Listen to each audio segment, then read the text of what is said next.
The scandals seeping through Lula's administration. Picture this, a government that began with promises of rebuilding trust now faces a flood of accusations. Allegations of workplace harassment haunt Lula's administration, with new explosive charges emerging from the Ministry of Justice. The question remains, how deep does this crisis go? Since Lula's inauguration, the whispers of misconduct have turned into a loud national outcry. Over 4,000 harassment complaints were filed within just the first 8 months of 2023, dwarfing numbers from previous administrations. The toxic culture plaguing government institutions is no longer a secret. Within the Ministry of Justice, employees allege an environment of intimidation and fear. Reports of public humiliation and retaliation expose power dynamics that foster impunity.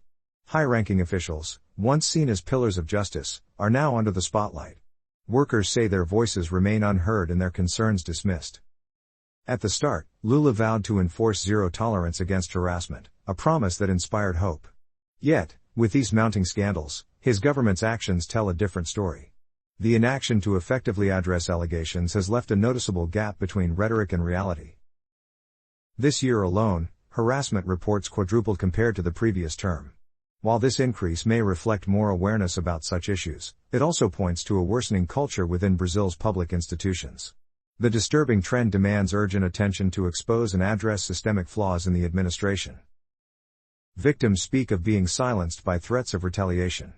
Fear becomes their constant companion as speaking out risks both personal reputation and professional survival. This culture enables harassers to act without fear, perpetuating cycles of abuse while leaving the vulnerable unprotected. The public demands answers. How will these allegations be addressed? Who will take responsibility?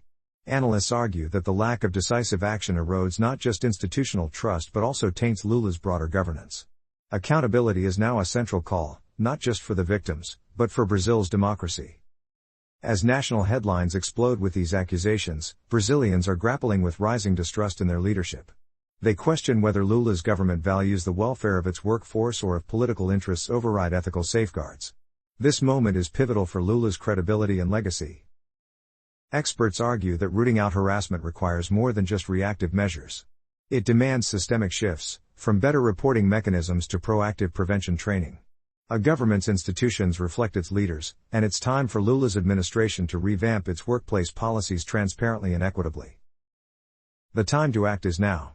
As citizens, workers, and advocates, we must demand an end to harassment and fight for an accountable government. Share this story, add your voice to the call for justice, and stand with those seeking a more respectful, dignified workplace for all. Together, change is possible.